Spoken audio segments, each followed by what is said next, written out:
En Ecuador a las 7, el invitado. Son las 7 de la mañana con 34 minutos. A esta hora estamos en línea directa con Roberto Castillo. Él es el director del Instituto Nacional de Estadística y Censos, INEC. Hemos pedido conversar con él para tener detalles de lo que será el 8º censo de población, el 7º de vivienda y el 1º de comunidades. Así está denominado este censo, que debía realizarse en el año 2020, porque las recomendaciones técnicas es hacer esta encuesta nacional cada 10 años. Lamentablemente la pandemia lo impidió. Ahora que estamos volviendo a la normalidad de a poco, el gobierno ha creído pertinente llevar a cabo este censo y se va a realizar hacia finales de este año, concretamente el último trimestre de este año. Roberto Castillo, señor director del INEC, bienvenido a Ecuador a las 7, le saluda Freddy Paredes, buenos días. Buenos días, Freddy, un gusto estar acá y poder empezar a socializar lo que va a ser el próximo censo de población. Usted bien lo mencionó, han pasado ya 12 años del último censo de población y es imperante tener una vez más actualizada la información del país a su mayor nivel de desagregación. Es una información extremadamente útil para el diseño de política pública, no solamente del gobierno central, sino también del gobierno seccional, de la academia y del sector privado para tomar decisiones. Seguro que sí, necesitamos saber cuántos somos, quiénes somos, dónde estamos, y a partir de la estadística se pueden tomar una serie de decisiones, medidas, etcétera, y precisamente esa información detallada ha caído en obsolescencia, pues ya son 12 años de la última encuesta nacional. Y claro, es menester actualizar. Ahí vamos a saber el número exacto de ecuatorianos que somos. Se estima que por proyecciones llegaremos a los 18 millones de habitantes hacia finales de este año, pero correcto, seguramente el censo nos va a dar un número bastante más aproximado. Ahora, vamos a ver cómo se va a realizar este censo, Roberto. Para quienes tenemos algunos años, hemos estado acostumbrados a que el país se paralice, si no un fin de semana, por lo menos uno de los 2 días, nadie podía salir, había que esperar la llegada del encuestador del INEC, que era un verdadero ejército que echaba manos de los estudiantes secundarios, universitarios. Si no me equivoco, el último censo, el del 2010, tuvo la participación de 500,000 de personas recogiendo la información en cada una de las viviendas, tanto en el sector urbano como rural. Esto, con la implementación tecnológica, pues obviamente se va a resumir. Eso queremos que nos cuente los cambios que se van a aplicar en el censo previsto para el último trimestre de este año. Sí, efectivamente, como usted acaba de mencionar, Freddy, aquellos que ya tenemos algunos años, nos acordamos de cómo eran los censos anteriores. En esta ocasión, haciendo uso de las nuevas tecnologías de la información y también adoptando ya prácticas que ya están realizando otros países de la región, hemos optado por un censo distinto, un censo moderno, en el cual va a haber 2 momentos en el tiempo o 2 modalidades con las cuales usted se puede censar. La primera va a ser por internet. Cerca del 50% de la población en el país tiene acceso a internet. Así que ahí vamos a intentar, en el mes de octubre, hacer una conversación muy fuerte con el sector público y sobre todo con el sector privado, así como ya se logró con el plan de vacunación, para que un segmento de la población se pueda censar por internet. Esto quiere decir autocenso, digamos, es como un cuestionario, yo mismo acudo al internet y voy llenando la encuesta que en última instancia será el encuestador del INEC el que llegue físicamente a la casa de las personas que no lo han hecho en línea. Exactamente, y va a ser de una manera muy sencilla, fácil y sobre todo segura. Creo que ya todos de alguna u otra manera estamos, aquellos que tienen acceso a internet, de alguna forma estamos ya educados en cómo llenar un formulario en línea. En esa página web del INEC, que va a ser el www.censoecuador.com.es, usted se va a poder censar por internet, va a tener una guía de usuario, va a tener unos pequeños videos en caso que usted tenga dudas sobre cómo responder cierta pregunta. Tutoriales, digamos. tutoriales, o sea, es bastante amigable, la página web está pensado para ser muy amigable. Tiene una ventaja, porque desde la comodidad de tu casa te vas a poder censar. Pero no solamente tú tienes que censarte, sino que todos los miembros de tu hogar. Si el cuestionario se vuelve un poco extenso, porque puedes tener varios miembros del hogar dentro de esa vivienda, uno puede grabar la información y luego la puede recargar. Lo importante aquí en este censo en línea es que va a haber un momento en el cual vamos a pedir, así como cuando uno comparte su ubicación en el WhatsApp, vamos a solicitar que también nos comparta la ubicación de su vivienda. La georreferenciación que se llama ahora.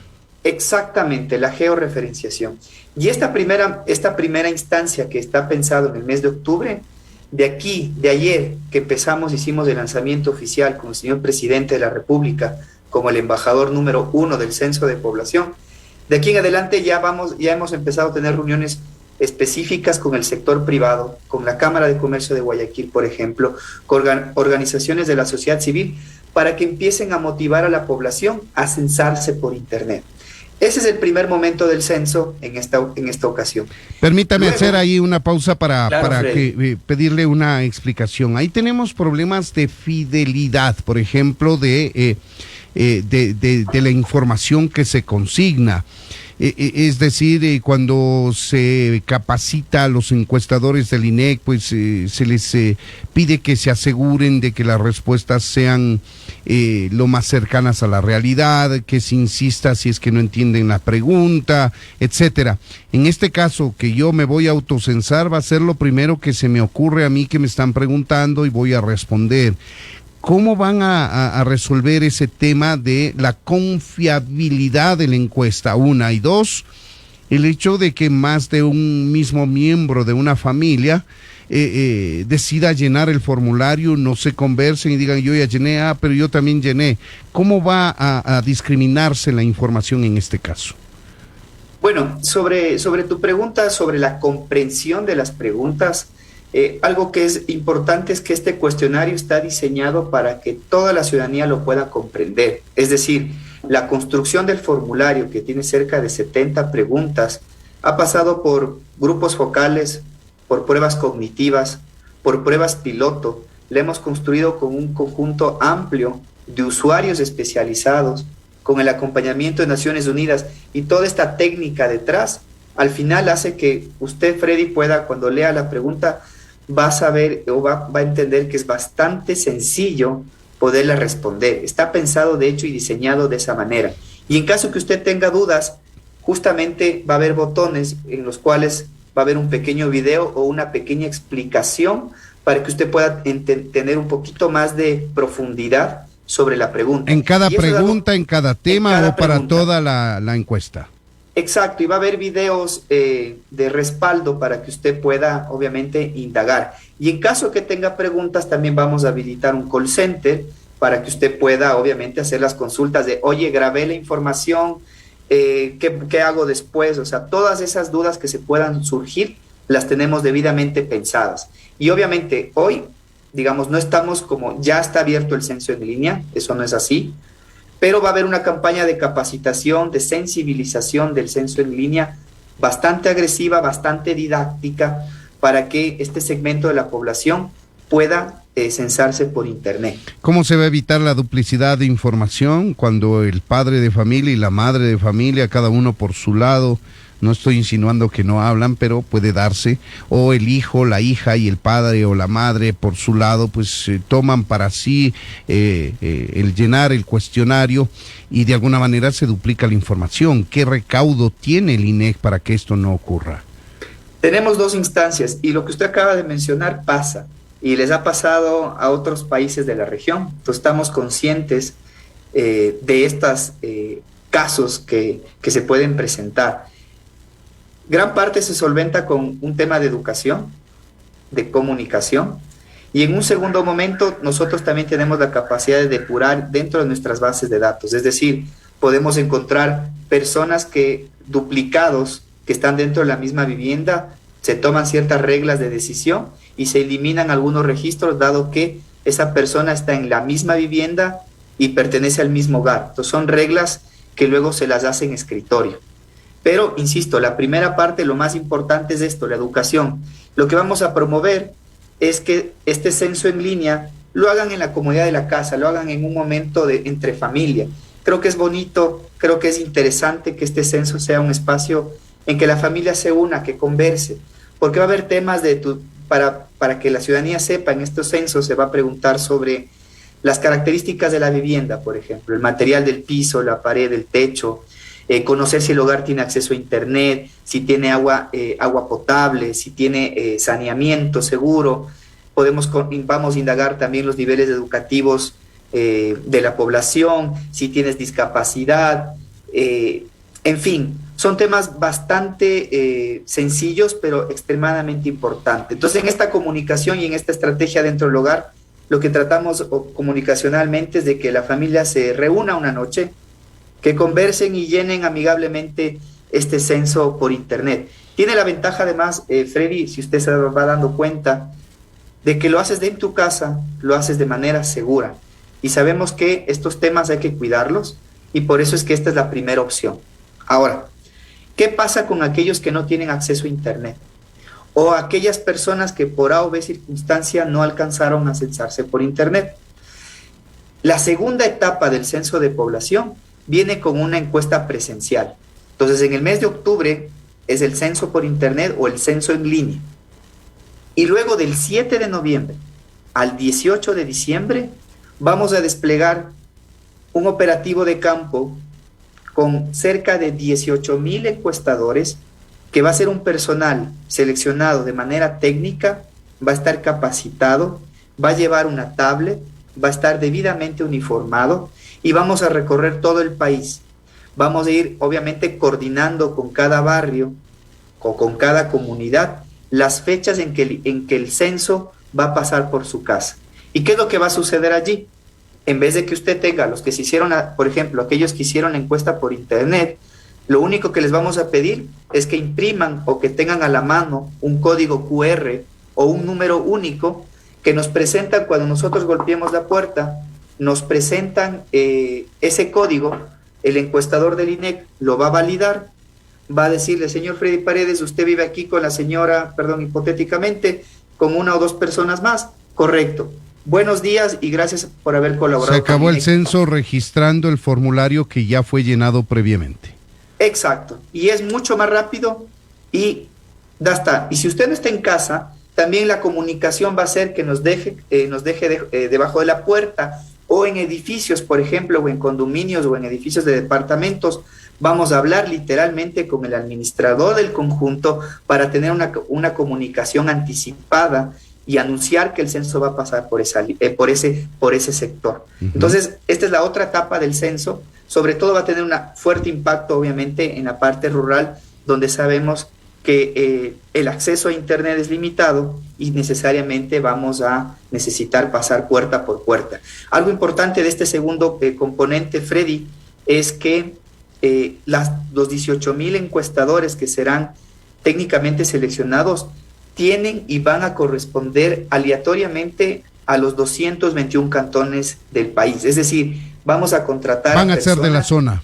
De la misma zona, porque te generan empatía, conocen el territorio y eso es un plus de cara a la organización de un operativo de esta magnitud. Claro que sí. Ahora, yo recuerdo, y voy a acudir al último censo, el del 2010, que los censadores se demoraban un tiempo importante, y dependiendo del número de familia y dependiendo de lo agradable que puede hacer la persona que encuesta y lo agradable que puede hacer la familia, pues se quedaban un tiempo bastante grande, digamos más de 1 hora, a veces 2 horas, les invitaban a comer, les daban un jugo, pero esto hacía más lento el proceso y no había tecnología. Entendemos que ahora van a estar armados de tecnología los encuestadores y van a hacerlo de una manera muchísimo más ágil. Así es. Pero usted acaba de mencionar, el hacerlo en una tablet hace que los saltos en las preguntas, los filtros o la probabilidad de errores que puede cometer un ser humano cuando hace una encuesta en papel se reduzcan drásticamente. Eso es una ventaja. pero aún así el tiempo que en promedio se va a destinar para el censo es de alrededor de 40 minutos. Y ahora usted dirá, 40 minutos es bastante tiempo, pero yo le hago la invitación a la ciudadanía, cada 12 años, o técnicamente cada 10 años, destinarle 40 minutos para que podamos saber con exactitud, con precisión, cuántos somos, dónde estamos y en qué condiciones vivimos, vale la pena. Es una información que posiblemente algunos ciudadanos se sienten lejanos de, bueno, ¿y esto para qué sirve? Pero es extremadamente potente la información del censo. Solamente les voy a dar 3 ejemplos concretos. Uno, cuando uno conoce cuánta población existe en un determinado territorio, con ese número, el Consejo Nacional Electoral determinará el número de curules o representantes políticos en cada jurisdicción. 2, cuando uno conoce cuánta población hay en un territorio y conoce sus niveles de pobreza por necesidades básicas insatisfechas, que se calcula a partir del censo, se puede determinar también la cantidad de recursos que, de acuerdo a la ley del COTAD, gobierno central tiene que redistribuir a los gobiernos seccionales. No es menor.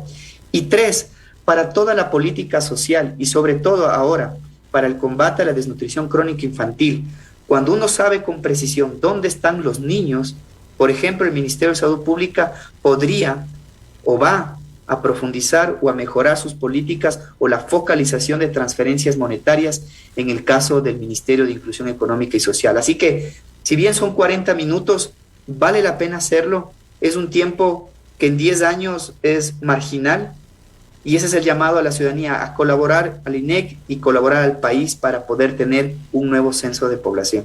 Por supuesto que sí, el tema estadístico es fundamental para toda sociedad, para todas, sin ninguna exclusión. Eso nos ayuda a generar políticas públicas, nos ayuda a generar mecanismos de focalización de diferentes esfuerzos que tenga que hacer el barrio, la circunscripción que fuese, o más aún el Estado.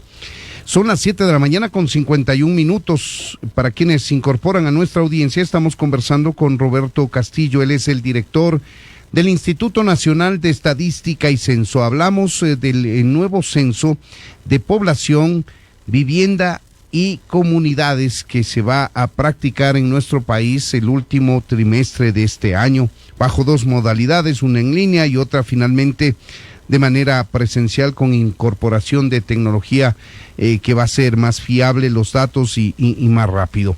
Ahora, en el censo de 2010 había un ingrediente diferente a los que tradicionalmente se incluían en encuesta nacional, y era la autoidentificación étnica racial. Entonces le preguntaban a las familias, a cada uno de los miembros, cómo se autorreconoce: blanco, negro, mestizo, mulato, indígena, lo que fuese, y se respondía. Entiendo que al tratarse de la primera encuesta nacional o censo de comunidades, esta autoidentificación va más allá con el sentido de pertenencia a un pueblo o nacionalidad indígena, Roberto.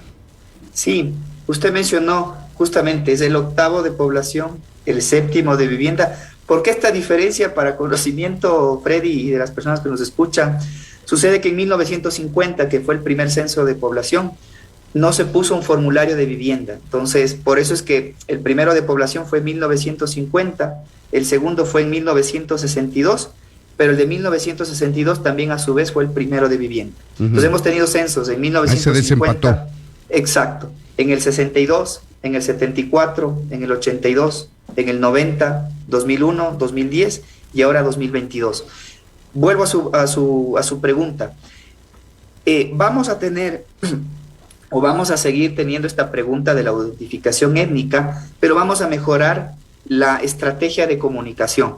Esto ha sido una solicitud de los mismos pueblos indígenas, afros y montubios, de mejorar la sensibilización, a no tener ningún temor a autoidentificarse de acuerdo a tus costumbres y cómo tú te ves ante una sociedad. Eso es un derecho que tiene una persona.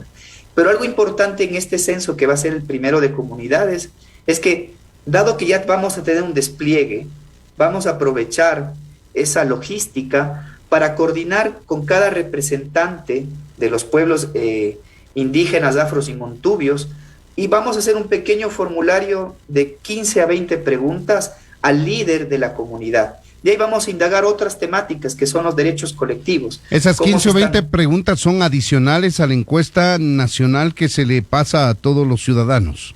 Exacto, y este formulario solamente aplicaría para los líderes de un pueblo. Entonces ahí viene la articulación fuerte con todas estas mesas sectoriales que estamos haciendo o en territorio para justamente identificar. Y aquí viene lo potente, y el señor presidente ayer lo mencionó en su intervención.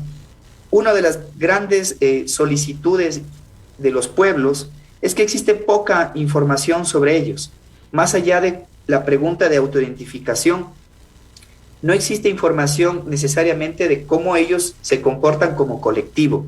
Y para los pueblos esto es extremadamente importante. Así que el INEC le apuesta, justamente trabajando articuladamente con ellos, para poder colocar un formulario que está dirigido solamente a los líderes de los pueblos indígenas, afros y montubios, en un formulario aparte, adicional, donde vamos a indagar ciertas temáticas respecto a derechos colectivos. Bueno, ahí hay que decir, Roberto, que es de parte y parte, al Estado le ha faltado ciertamente, siempre es perfectible una encuesta, pero también a las comunidades indígenas que han sido en muchos momentos históricos recientes demasiado herméticos a entregar, renuentes a entregar información, herméticos en su información privada, y ha sido una verdadera incertidumbre en nuestro país.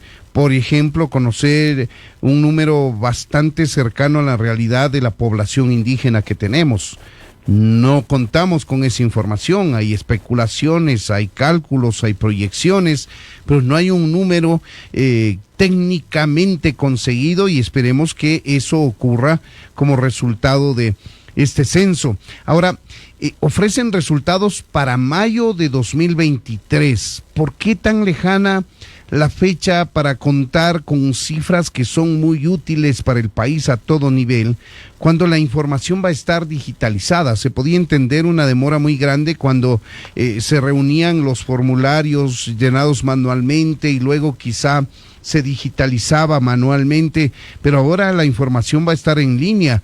Eso me permite a mí pensar que con un botón y los algoritmos adecuados, pues se cruza la información y usted puede tener al instante información mucho más fina, una tabulación rápida de la información obtenida.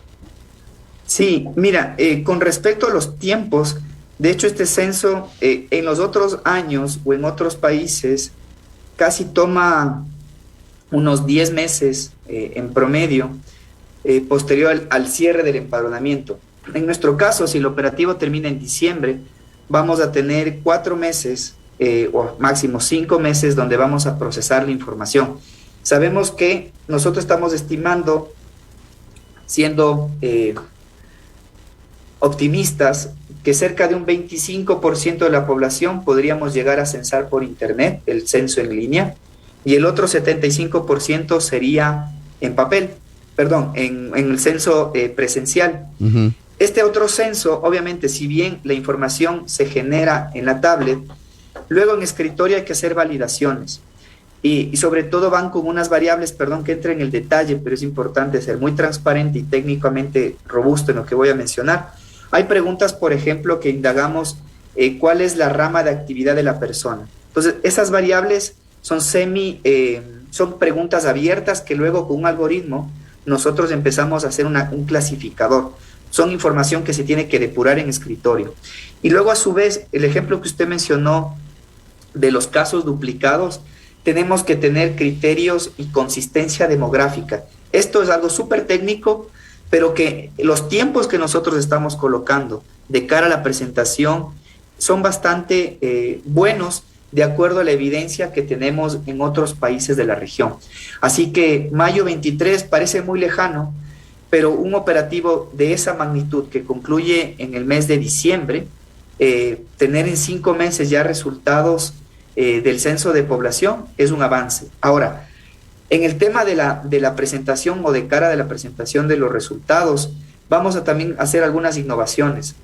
Usando las fuentes de información, estamos generando una plataforma o diseñando una plataforma para tener mucho más acceso y transparencia a la información. Este censo, como lo construimos todos, El INEC tiene un mandato claro, total transparencia en socializar el cuestionario, las bases de datos, la metodología, los criterios de validación y imputación de la información y sobre todo una plataforma o un visualizador de la información bastante amigable para que toda la ciudadanía pueda acceder a los datos oficiales del Censo 2022. Ahí tienen ustedes, amigos oyentes, hay muchas más cosas que investigar, consultar y profundizar con este censo que se viene y que es fundamental para la generación de políticas públicas de un país. Un país sin información no puede planificar, no puede trazar metas, objetivos finos, direccionados, focalizados. Y esto es importante. Vamos a seguir conversando más adelante para conocer más detalles, ir motivando a la población a que entregue la información que es fundamental para todos. Esta información que vamos a entregar se va a devolver mañana más tarde, una vez que sea procesada, con políticas públicas más focalizadas, beneficios y demás temas que nacen del trabajo estadístico. Queremos agradecer a Roberto Castillo, él es director del Instituto Nacional de Estadística y Censo, entidad oficial que se encargará de llevar adelante el 8º censo de población, el 7º de vivienda y el 1º de comunidades. Esto ocurrirá el último trimestre de este año, en línea y también de manera presencial. Muchas gracias, Roberto Castillo, por habernos acompañado. Gracias, Freddy, y a todos, únanse al censo. El censo viene con fuerza. Y perdón, Freddy, solo cuando tú te quedaste hablando sobre lo que había pasado en los anteriores censos, el 40% de la población hoy en el Ecuador tiene menos de 20 años. Así que esto es un censo pensando también para los jóvenes, seguro con temáticas y con tecnología que ahora ya no es tan distante como posiblemente algunos pensarán. Así que unámonos al censo y muchísimas gracias. Con mucho gusto podemos conversar más adelante. Con mucho gusto, así será. Muchas gracias. Roberto Castillo, director del INEC, a través de Radio Única 94.5 FM.